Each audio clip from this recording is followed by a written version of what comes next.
आगे बढ़ते हैं। जम्मू कश्मीर के बांदीपोरा में बादल फटने से सड़कों को नुकसान पहुंचा है, जिसकी वजह से आवाजाही ठप है। प्रशासन मलबा हटाने में जुटा हुआ है। बादल फटने के बाद सड़क की जो हालत है, उस पर अब गाड़ी चलाना खतरनाक हो सकता है। सड़क का बहुत बड़ा हिस्सा टूट चुका है। सड़क पर पानी और कीचड़ भरा हुआ है, जिसकी वजह से यहां से गाड़ी चलाना महंगा साबित हो सकता है। कीचड़ में फिसलकर गाड़ी सड़क किनारे गहरी खाई में गिर सकती है। वीडियो बांदीपोरा के गुरेज घाटी का है, जहां तुलैल इलाके में बादल फटने से सड़क को नुकसान पहुंचा। गुगरान और बडुवाब के बीच मुख्य सड़क पर गाड़ियों की आवाजाही पूरी तरह से रुक चुकी है। आवाजाही ठप होने से लोग रास्तों में फंसे हुए हैं। बादल फटने के बाद पहाड़ों से सड़क पर मलबा, कीचड़ और बड़े बड़े पत्थर आ गए थे, जिससे सड़क की ऐसी हालत हो गई कि आवाजाही बंद करनी पड़ी। अधिकारी नुकसान का जायजा ले रहे हैं। एक बाइक पर सवार शख्स ने गाड़ी चलाकर सड़क की इस हालत को अपने कैमरे में रिकॉर्ड किया। अधिकारी ने मलबा हटाने और जल्द से जल्द सड़क संपर्क बहाल करने में जुटा हुआ है। अधिकारियों ने स्थानीय लोगों और यात्रियों को सलाह दी कि जब तक सड़क साफ ना हो जाए, तब तक यहां से आवाजाही की गलती ना करें। हालांकि बादल फटने से किसी के घायल होने की खबर नहीं है। और जम्मू कश्मीर में बारिश के चलते लगातार हादसे हो रहे हैं। जहां एक तरफ लैंडस्लाइड घरों को नुकसान पहुंचा रही है, तो वहीं बाढ़ से किसानों की खेती बर्बाद हो रही है। पुंछ के सुरहोती गांव में लैंडस्लाइड पिछले 10 दिनों से जारी है, जिसके चलते लगातार घरों के ढहने का सिलसिला जारी है। 22 जुलाई को पहली बार लैंडस्लाइड की घटना सामने आई। इसी दौरान कई घरों में दरारें आ गई। अब कमजोर पड़ चुके घर गिरने लगे हैं। अभी तक 5 मकान ढह चुके हैं। लगातार मकानों के ढहने से लोग डरे हुए हैं। पस्सी की पड़ने की वजह से हम काफ़ी मुश्किलातों में हैं। जैसे हमारी बिजली जो है वो टूट चुकी है इस लैंडस्लाइडिंग के अंदर, और उसके बाद सर हमारा जो पीने का पानी था, वो पानी भी हम उससे जो है वो महरूम हो चुके हैं। बारिश की वजह से घाटी कई दूसरे इलाकों में भी काफी नुकसान पहुंच रहा है। तस्वीरें राजौरी के थन्ना मंडी इलाके की है, जहां पर बाढ़ की चपेट में आकर किसानों की फसल बर्बाद हो गई। किसान सरकार से मदद की गुहार लगा रहे हैं। अपील की जाती है, पहले तो हमें बंद दिए जाएं, खूब बंद दिए जाएं, और ये मुआवजा जो है इसको दिया जाए। जिनके मकान ढह गए उनको मकान बनाया दिया जाए। मशीन बह गई है और कुछ बह गया, ग्रांट बह गए, इनको ये सारा दिया जाए, ताकि बेचारे इस गवर्नमेंट के शुक्रगुजार होंगे। वरना ये है, ये बेचारे भी तंग आकर पता नहीं कौन सा रास्ता इख्तियार करेंगे। इधर जम्मू कश्मीर के ज्यादातर रास्ते लैंडस्लाइड की वजह से बंद हो गए हैं। इन रास्तों को खोलने के लिए कंट्रोल ब्लास्टिंग ऑपरेशन शुरू किया गया है। वीडियो जम्मू कश्मीर के उधमपुर का है, जहां जम्मू श्रीनगर नेशनल हाईवे 44 पिछले कई दिनों से ब्लॉक था। लैंडस्लाइड की वजह से पहाड़ों से इतने बड़े बड़े पत्थर हाईवे पर आ चुके हैं कि इन्हें हटाना प्रशासन के लिए बड़ी चुनौती बन गया है। ऐसे में इन पत्थरों को उठाने के बजाय उसी जगह पर कंट्रोल ब्लास्टिंग ऑपरेशन के जरिए पत्थरों को तोड़ा जा रहा है, ताकि ब्लास्ट के बाद मलबे को आसानी से हटाया जा सके। उधमपुर जिले के चंपारी इलाके के पास बारिश के बीच लैंडस्लाइड हुआ था। इसी दौरान पहाड़ी से बड़े बड़े पत्थर टूटकर हाईवे पर आ गिरे, जिसकी वजह से NH 44 से आवाजाही में परेशानी हो रही है। साथ ही जरूरी सामान की आपूर्ति भी बाधित हो गई थी। इसी बीच national highway authority of India ने इस विशेष अभियान को शुरू करने का फैसला किया। ये दूसरा वीडियो भी जम्मू कश्मीर के उधमपुर का ही है। NH 44 पर जखैनी के पास पिछले दिनों लैंडस्लाइड हुआ था। ऐसे में लोगों की परेशानी बढ़ गई थी। कई दिनों तक आवाजाही इस नेशनल हाईवे पर ठप रही, जिससे बहाल करने में प्रशासन जुटा हुआ है। महाराष्ट्र में हो रही बारिश की वजह से कई जिलों में कोहराम मचा हुआ है। कई पशुओं की बाढ़ में डूबने से मौत हो गई। तस्वीर इतनी विचलित कर देने वाली है कि हम आपको दिखा नहीं सकते। तस्वीर महाराष्ट्र के जलगांव जिले की है, जहां बाढ़ की चपेट में आकर कई जानवरों की मौत हो गई। पानी इतनी तेजी के साथ आया कि जानवरों को बाहर निकलने का मौका भी नहीं मिला। जलगांव जिले के अमलनेर और पारोला में बाढ़ से हालात बहुत ज्यादा खराब है।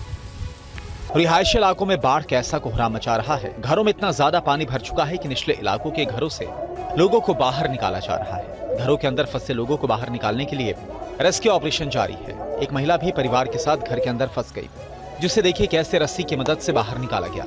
लगातार हो रही भारी बारिश की वजह से जलगांव, धुले और नंदुरबार में कई इलाके बाढ़ की चपेट में हैं।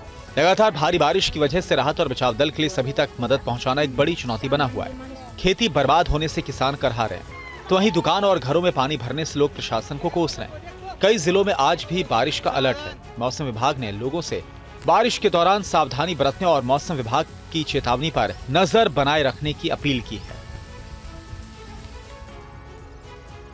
और महाराष्ट्र में बाढ़ बारिश के बीच रील बनाने का फितूर एक युवक के लिए कैसे जानलेवा साबित हुआ, इस रिपोर्ट में आपको दिखाते हैं। बारिश के बीच महाराष्ट्र के झरनों में पानी का बहाव बहुत बढ़ गया है। प्रशासन लगातार लोगों को नदी और झरनों से दूर रहने की अपील कर रहा है, लेकिन कई बार लोग इस सलाह को नजरअंदाज कर देते हैं, जिसकी वजह से जानलेवा हादसे हो जाते हैं। ऐसा ही कुछ ठाणे के एक युवक के साथ हुआ। झरने के पास रील बनाने का जुनून इस युवक के लिए जानलेवा साबित हो गया। हादसे में 23 साल के युवक की मौत हो गई। ठाणे से 4 युवक रायगढ़ जिले के खोपोली में केपी वाटरफॉल घूमने गए थे। बताया जा रहा है कि इसी दौरान इनमें से एक युवक रील बनाने लगा। झरने के पास फिसलन बहुत ज्यादा थी। देखते ही देखते युवक का पैर फिसला और वो करीब 50 फीट गहरी खाई में जा गिरा। आसपास मौजूद लोगों ने हादसे की सूचना तुरंत पुलिस को दी। रात भर युवक की तलाश में रेस्क्यू ऑपरेशन चलता रहा। कई घंटों बाद युवक का शव बरामद किया जा सका। हादसे के बावजूद देखिए कैसे लोग झरने के पास सेल्फी लेते नजर आए।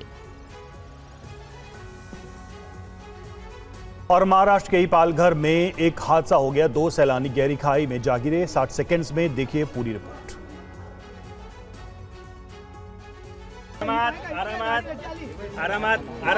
हादसा पालघर जिले के दभोसा वाटरफॉल पर हुआ, जहां देखिए कैसे रस्सी की मदद से रेस्क्यू ऑपरेशन चलाया गया। यहां रेलिंग टूटने से 2 पर्यटक गहरी खाई में जा गिरे थे। बताया जा रहा है कि वाटरफॉल के पास लगी रेलिंग बहुत पुरानी हो चुकी थी, जो अचानक से टूट गई और रेलिंग के सहारे खड़े 2 सैलानी भी रेलिंग के साथ खाई में जा गिरे। गनीमत रही कि हादसे के समय कई सैलानी और फॉरेस्ट डिपार्टमेंट का स्टाफ वहां पर मौजूद था, जिन्होंने समय रहते रेस्क्यू ऑपरेशन शुरू कर दिया। खाई के पास एक नदी भी बह रही थी, जिसमें पानी की रफ्तार बहुत ज्यादा थी। अगर इनमें से कोई भी सैलानी इस नदी में गिर गया होता तो उसका बचना मुश्किल था। बताया जा रहा है कि दोनों सैलानियों ने लुढ़कते हुए किसी पेड़ को पकड़ लिया, जिसकी वजह से वो बीच में कहीं रुक गए और इस नदी में नहीं गिरे। समय रहते दोनों पर्यटकों को बाहर निकाला गया, जिससे उनकी जान बच गई। दोनों घायल सैलानियों को अस्पताल में भर्ती कराया गया। कुल मिलाकर इस हादसे से वाटरफॉल पर हुए सुरक्षा इंतजाम पर सवाल खड़े हुए हैं। रेलिंग की हालत को देखकर सैलानियों का कहना है कि यहाँ के रखरखाव पर ध्यान नहीं दिया जा रहा। केरलम के कई जिले बाढ़ से बेहाल हैं। प्रशासन लोगों तक मदद पहुंचाने में जुटा है। आज भी मौसम विभाग ने बारिश का अलर्ट जारी किया है।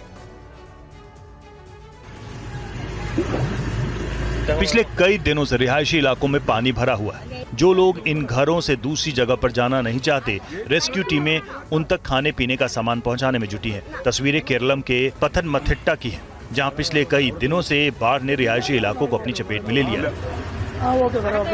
घरों के अंदर और बाहर सिर्फ पानी ही पानी दिख रहा है। रुक रुक कर हो रही बारिश के बीच पानी की निकासी नहीं हो पा रही है। ऐसे में जल भराव कम नहीं हो रहा। इस जल भराव के बीच हादसे की आशंका है। ऐसे में रिहायशी इलाकों की बिजली काट दी गई है।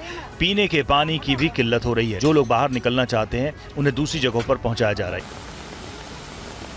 ये तस्वीर भी केरलम के पथनमथिट्टा की है, जहां लगातार बारिश की वजह से नदियां खतरे के निशान के ऊपर बह रही हैं। वीडियो पंबा नदी का है, जिसका पानी नदी के आसपास के कई निचले इलाकों को अपनी आगोश में ले चुका है। मौसम विभाग ने केरलम के 12 जिलों में बारिश की चेतावनी भी जारी की है। उफनती नदियों की वजह से नदियों पर बने पुलों को भी नुकसान पहुंच रहा है। लगातार बारिश की वजह से राहत बचाव कार्य में परेशानी आ रही है। खबर यूपी के चंदौली से। चंदौली में झरने में नहाने के दौरान एक हादसा हो गया। एक युवक पानी में बह गया। प्रशासन ने झरने में नहाने पर रोक लगाई। पानी के बीचों बीच एक युवक फंसा हुआ है।